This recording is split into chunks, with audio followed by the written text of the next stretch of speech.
नमस्कार दोस्तों। आइए हम देखते हैं नेक्स्ट क्वेश्चंस। अब ये क्वेश्चन है कि भोपाल में 1994 ईस्वी में जो गैस लीक हुई वो कौन सी गैस थी, गैस का नाम। तो ये तो बहुत छोटा चीज़ है कि गैस का नाम तो मिथाइल आइसोसाइनेट था, MIC। ये सब लोग जानते हैं, लेकिन इसके पीछे का एक स्मॉल बैकग्राउंड है जिसे मिथाइल आइसोसाइनेट 1984 ईस्वी में घटना हुआ था। लेकिन इसके पीछे का हम बैकग्राउंड पे आते हैं। MIC सब कुछ मिथाइल आइसोसाइनेट याद रखिएगा, MIC गैस था, लेकिन इसके पीछे का एक थोड़ा सा चर्चा कर लेते हैं। यह है कि जैसे भोपाल में जो ये गैस लीक हुआ 1984 में, ये जनरली एक कंपनी थी UCIL करके। UCIL, यू का मतलब यूनियन, सी का मतलब कार्बाइड, आई का मतलब India limited, union carbide India limited. और इसकी स्थापना 1969 में की गई थी।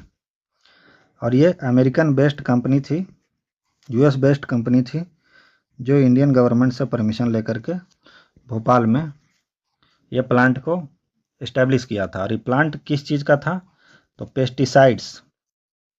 पेस्टिसाइड्स बनाता था, कीटनाशक दवाई बनाता था, कीटनाशक दवा बनाता था। अब क्या है कि सब कुछ ठीक चल रहा था इसमें, लेकिन सब कुछ ठीक चलने के बाद 2 दिसंबर के, मतलब 2 से 3 दिसंबर कहा जाता है कि 2 से 3 दिसंबर, तो चूँकि 2 दिसंबर की रात 11 बजे, रात में 11 बजे, 2 से 3 दिसंबर की रात के 11 बजे उसके एक टैंक में से, प्लांट के एक टैंक में से एक गार्ड को, वहाँ जो गार्ड था उसको लीक होने का गंध आता है। तो यह जाता है, देखता है कि इसमें लीक हो रहा है। लीक होने के बाद अलार्म बजाया जाता है। अलार्म बजाने के बाद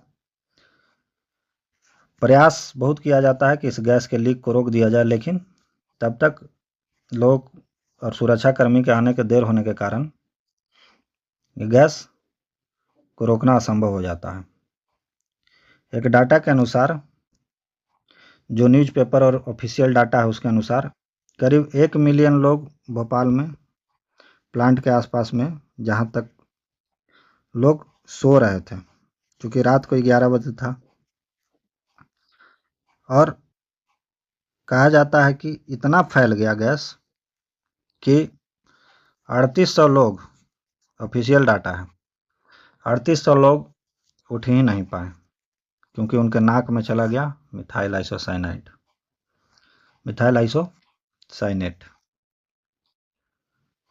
कहीं कहीं ऑफिशियल डाटा में यह भी मिलता है कि 2259 लोग ही मरे। तो कहीं 3800 मिलता है, कहीं 2259 मिलता है ऑफिशियल डाटा में। और ये ऑफिशियल डाटा ऐसा नहीं है। गैस में मिथाइल आइसोसाइनेट मिलने के कारण मरने वालों की संख्या कुछ तय नहीं हो पाई। जो सरकारी डाटा निकल करके आता है उसके हिसाब से यही है। ये क्या है कि इतिहास में अभी तक के इतिहास में कहा जाता है, कि ये सबसे वर्स्ट केस है, सबसे खराब घटना है। ये सबसे खराब घटना है किसी प्लांट में रिसाव हो जाने के कारण इतने लोगों का जान जाना। चूँकि मिथाइल आइसोसाइनेट पॉइजनस चीज़ है, एक ऐसा है पॉइजनस है, पेस्टिसाइड्स है, कीड़ा मकोड़ा को मारने वाली चीज़ है। ये लिक्विड, इससे खाद वगैरह बनाया जाता था। अब पेस्टिसाइड्स प्लांट का जो पता चला, चूँकि US बेस्ड कंपनी थी, इसको कहा गया कि न्यूज़पेपर ने छापा कि पूरे दुनिया का वर्ल्ड वर्स्ट इंडस्ट्रियल डिजास्टर। बोला गया कि ऐसा पूरे दुनिया में कहीं प्लांट या किसी फैक्ट्री में ऐसा बर्बादी नहीं देखा गया, जिसके कारण आम पब्लिक सोए रह गई। 1 मिलियन आबादी में कहा जाता है कि 3800 तो मरा, बाकी करीब 1 लाख ऐसा होगा जो जीने के लायक नहीं रहा। क्यों? मिथाइल आइसोसाइनेट जाने के कारण हॉस्पिटलाइज हुए और उन्हें कोई ना कोई गंभीर बीमारी हो गया, जिसके चलते वो जीवन भर अस्पतालों के चक्कर काटते रहे या अपने जीवन में बीमारियों से जूझते रहे। जैसे नागासाकी और हिरोशिमा पे परमाणु बम पटका गया तो उसका परिणाम आज तक देखने को मिलता है। चूंकि मिथाइल आइसोसाइनेट के लीक करने के कारण इसका दुष्प्रभाव में अगर हम बात करें तो जो डायरेक्ट मरे, डाटा के अनुसार बहुत बच्चे ऐसे थे जो अपने माँ के पेट में पल रहे थे, माँ के गर्भ में पल रहे थे, उन्होंने अपनी जान गंवाई। बहुत ऐसे थे जो अस्पतालों में थे, उन्हें बचाया जा सकता है, वो गैस जाने के कारण उनकी मृत्यु हुई। और इस तरह का डाटा जो बहुत बूढ़े बुजुर्ग थे उनकी मृत्यु हुई। भले उसका कारण MIC मिथाइल आइसोसाइनेट ना काउंट किया गया हो, लेकिन इसका डायरेक्ट इफेक्ट से ज़्यादा इनडायरेक्ट इफेक्ट था। इससे डायरेक्ट मरने वालों की संख्या जितना नहीं थी, इससे इनडायरेक्ट मरने वालों की संख्या बहुत ज़्यादा हो गया, चूँकि सरकार इसको काउंट नहीं किया अपने लिस्ट में।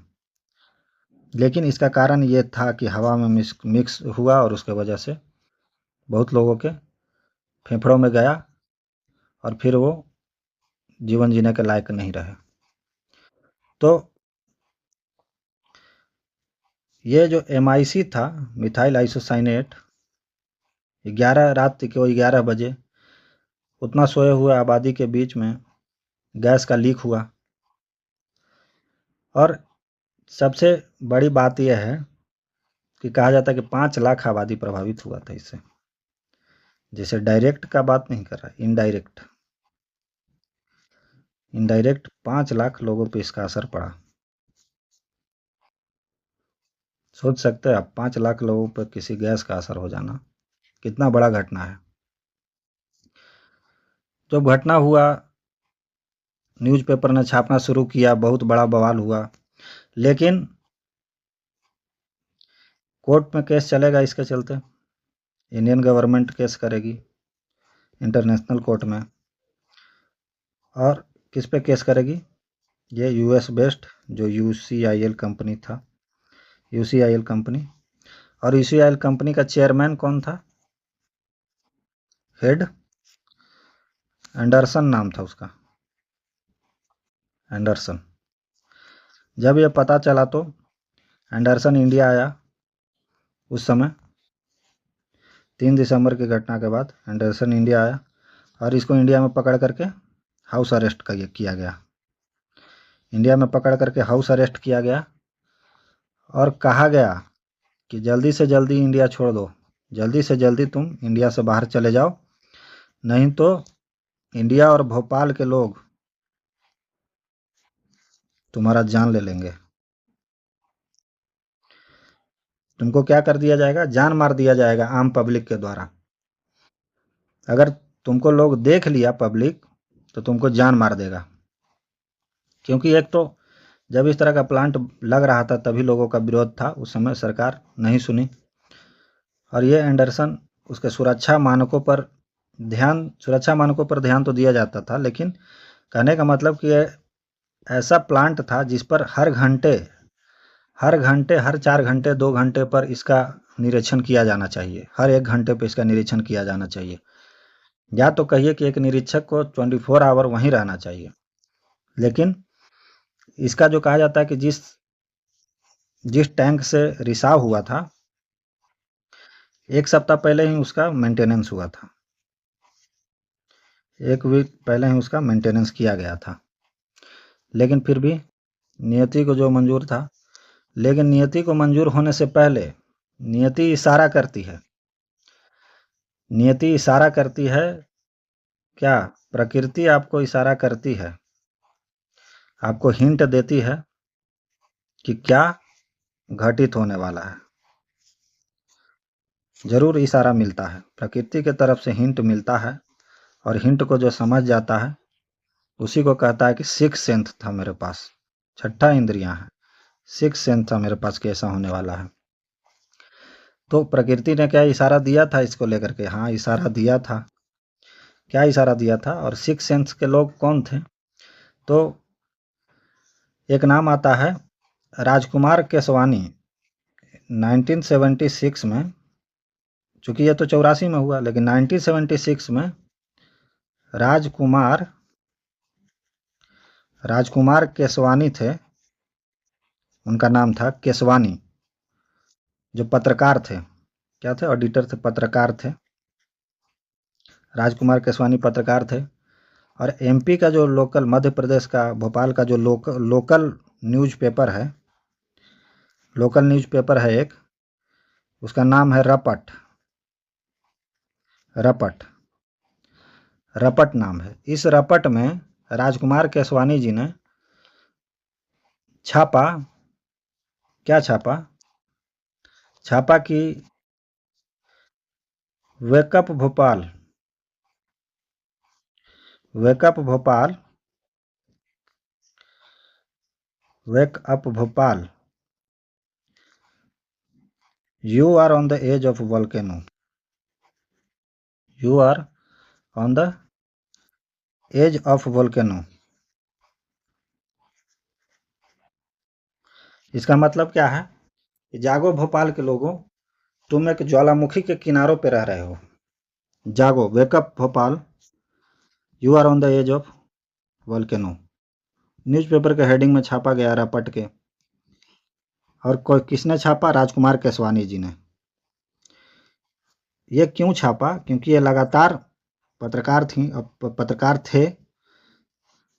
थे राजकुमार केसवानी जी, पत्रकार थे, और ये लगातार लोगों की समस्याओं को सुनते रहते थे, और प्लांट में काम करने वाले कर्मचारियों की समस्या को सुनते रहते थे। तो इनको लोकल पीपुल कंप्लेन किया था,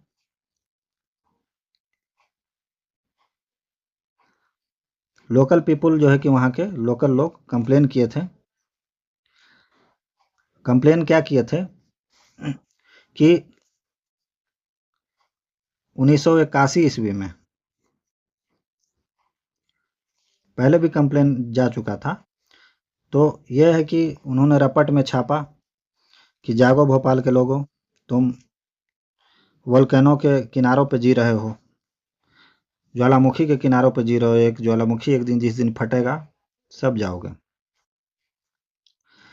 इसके बाद लगातार इस पर मॉनिटरिंग के लिए काम नहीं किया गया।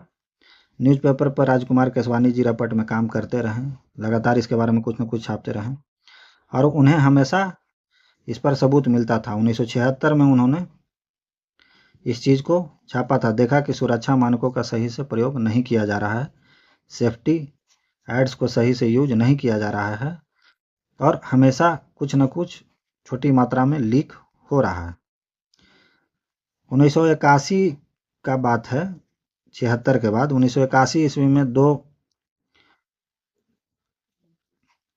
पाइप मेंटेनर जो थे कर्मचारी, पाइप मेंटेन करने के लिए गया था, पाइप मेंटेन करने के लिए, और वहाँ गैस में रिसाव होने के कारण मास्क पहन के रखा था, लेकिन मास्क हटा लिया। इसके वजह से मिथाइल आइसोसाइनेट्स नाक में चला गया और वहीं पे मर गया, लीक के कारण ही, स्मॉल लीक। इसके बाद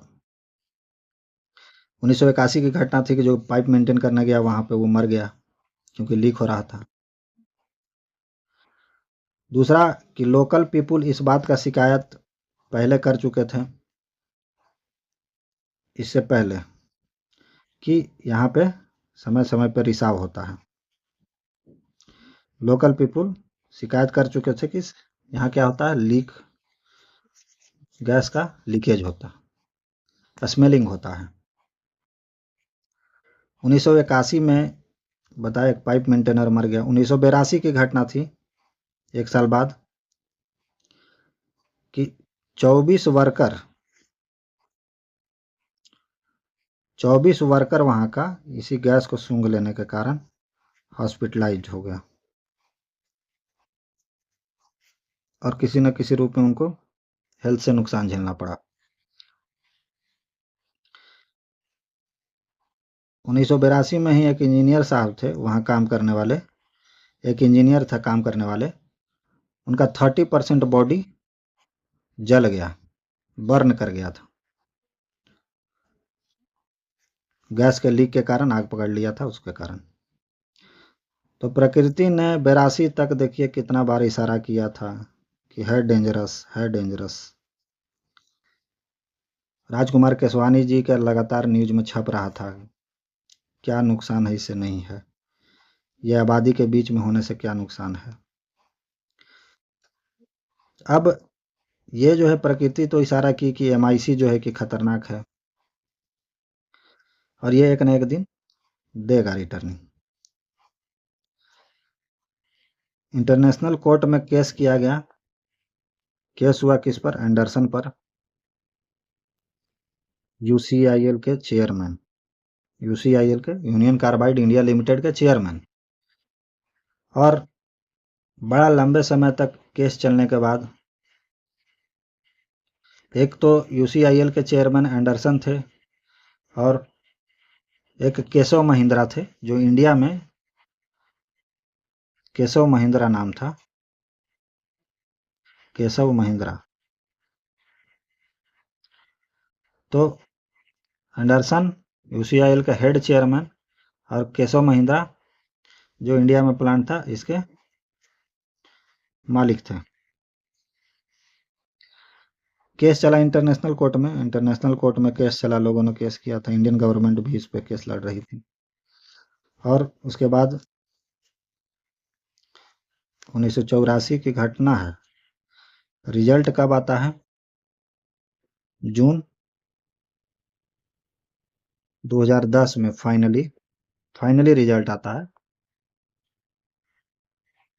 फाइनली रिजल्ट आता है 2010 में। 2008 में कंपनसेशन दिया जाता है। जो पहला 2008 में बोला जाता है कि कंपनसेशन, मुआवजा दिया जाता है, और US बेस्ड कंपनी के द्वारा मुआवजा दिया जाता है। इसमें डॉलर में 470 बिलियन डॉलर, जो जिसको जिसको नुकसान पहुंचा उसमें ये डिस्ट्रीब्यूट कर दिया जाए। 470 बिलियन डॉलर में 470 बिलियन, जो कि एक नुकसान के तौर पे ले तो ये मुआवजा कुछ भी नहीं है। तो 2008 में मुआवजा दिया गया। 2010 ईस्वी में जो केशव महिंद्रा थे और कंपनी के 8 कर्मचारियों पर, वहाँ के काम करने वाले, मतलब जो हेड पोस्ट पर थे, 8 कर्मचारियों पर केस चला था। और 2010 में इसका रिजल्ट आया और केशव महिंद्रा को 2 साल के लिए जेल हुआ। 2 साल के लिए जेल हुआ और इनको मुआवजा भी भरना पड़ा। और 8 कर्मचारी जेल जाने से पहले ही सब मर गए, क्योंकि 84 की घटना थी। अब 2010 में इसका निर्णय आया तो ये सब जेल नहीं जा पाए, इसमें अधिकतर लोग सब मर गए। तो केशव महिंद्रा जेल गए 2 साल के लिए और फिर बेल पर बाहर आ गए, और जो 8 गो कर्मचारी थे वो सब मर गए। 3800 लोग मरे थे, टोटल डाटा यही है। 3800 लोगों के बीच में मुआवजा बांटा गया। 2259 लोग भी कहीं डाटा देता है, तो मुआवजा इसी अनुसार से बांटा गया। जो ऑफिशियल डाटा डिसाइड किया कि इतना लोग मरे थे, उनका डिसाइड करने का क्या पैमाना था। लेकिन जून 2010 में केशव महिंद्रा को 2 साल के लिए जेल हुआ और उनको मुआवजा भी भरना पड़ा था। तो मिथाइल आइसोसाइनेट की यह घटना थी, और इस घटना को लेकर के भोपाल में हमेशा जो है कि आंदोलन होते रहता था, प्रोटेस्ट होते रहता था कि इसका निर्णय कब आएगा। आंदोलन होते रहता था, और इस आंदोलन में ही 2006 ईस्वी में हमेशा आंदोलन होते रहता था, और इस तरह का पोस्टर देखने को मिलता था लोगों के बीच। अब चूंकि अमेरिका का एंडरसन था, तो एंडरसन को लेकर के पोस्टर देखने को मिलता था कि अमेरिका को लेकर के लिखते थे कि यू वांट ओसामा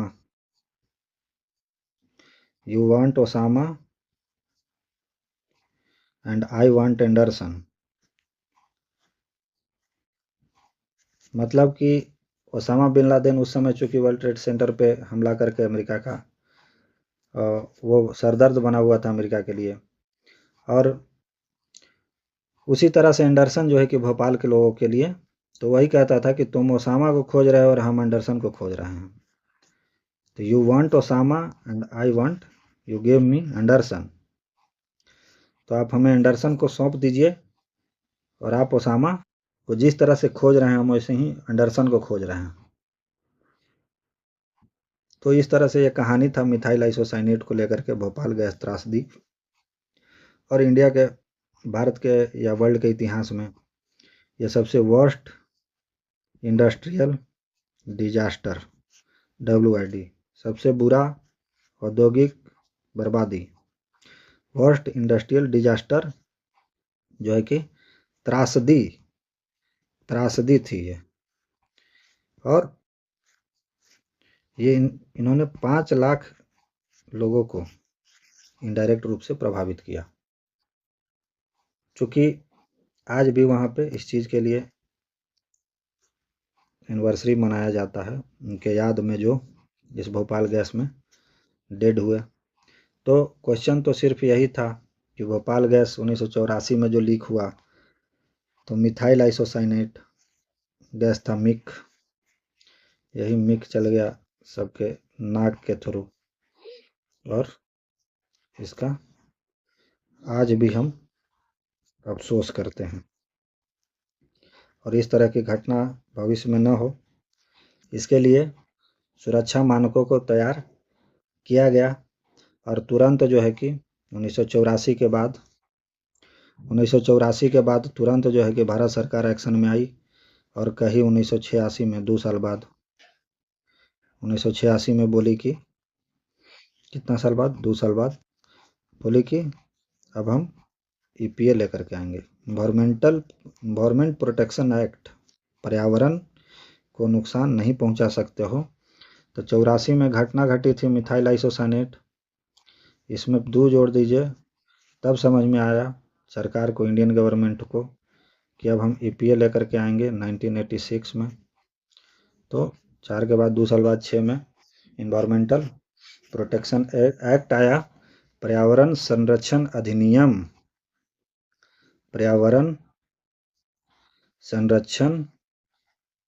अधिनियम आया 1986 में। और इसमें फिर तय किया गया कि पर्यावरण को नुकसान पहुंचाने वालों के साथ क्या किया जाएगा और किस तरह से पर्यावरण का बचाव करना है। इसमें एक्ट बनाया गया, इसको संसद भवन से पास किया गया।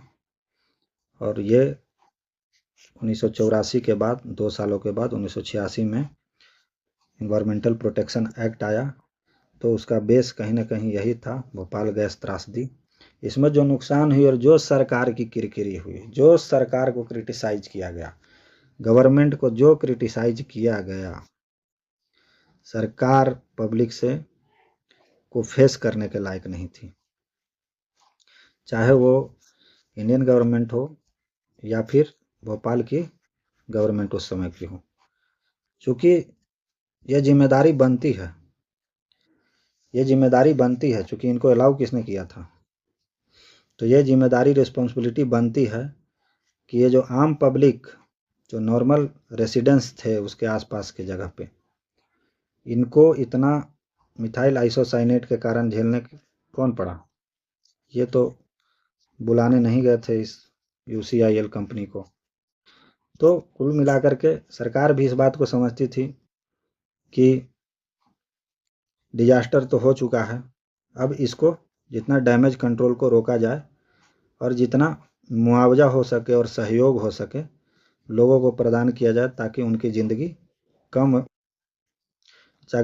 पर असर कम हो, और जिन परिवारों के लोग खो गए हैं, इनमें जिन परिवार के लोगों की मृत्यु हो गई है, उनके घरों में एक उचित इनकम का साधन दिया जाए ताकि ये लोग जीवन यापन सही तरीका से कर सकें। और हम आशा करते हैं कि इस तरह की कोई घटना भविष्य में आगे आने वाले समय में हमें देखने को न मिले, जैसा कि भोपाल गैस त्रासदी में देखा गया। इस पर मूवी भी बन चुका है, मूवी का नाम नहीं याद है, बता देंगे किसी नेक्स्ट वीडियो में, लेकिन MIC पे भोपाल गैस त्रासदी पे मूवी भी बनी है, डॉक्यूमेंट्री भी है इस पर, डॉक्यूमेंट्री बोलते हैं उसका सेम टू सेम रिकॉर्डिंग दूसरे फॉर्मेट में, तो डॉक्यूमेंट्री भी बनी है। ठीक है, धन्यवाद यहाँ तक इसको जिक्र करने के लिए। तो मिथाइल आइसोसाइनेट को याद रखिएगा कि भोपाल गैस त्रासदी में MIC, और ये क्वेश्चन को रेलवे या कोई भी एग्जाम मान के चलिए कि 100 बार से कम नहीं पूछा। अगर किसी का एग्जाम अगर 15 दिन चल रहा है लगातार, तो हर एक शिफ्ट में एक बार क्वेश्चन को पूछेगा कि भोपाल गैस त्रासदी में, इसमें क्वेश्चन यही 1 नंबर वाला में कि कब हुआ था, तो 1984 में, कौन सी गैस थी, और डेट पूछ देगा, 2 से 3 दिसंबर के बीच याद रखिएगा। तो ऑप्शन में जो रहे, 2 रहे, 3 रहे, तो 2 से 3 दिसंबर, जनरली 2 दिसंबर की रात को हुआ, तो 3 दिसंबर का दिन आ गया, इसलिए 3 दिसंबर काउंट होता है। तो धन्यवाद इस पर इतना चर्चा करने के लिए। आगे आते हैं नेक्स्ट वीडियो में।